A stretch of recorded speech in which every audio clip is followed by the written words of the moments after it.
In today's video tutorial, we're going to explain to you step by step how to replace the NV41 Series memory module.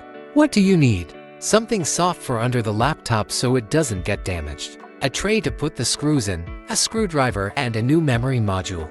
The first step is to remove the screws.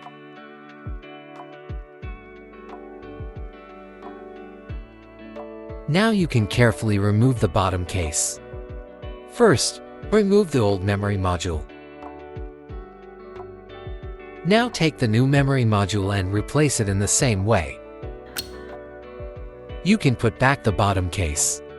This was the final step. If this video helped you, please like and subscribe.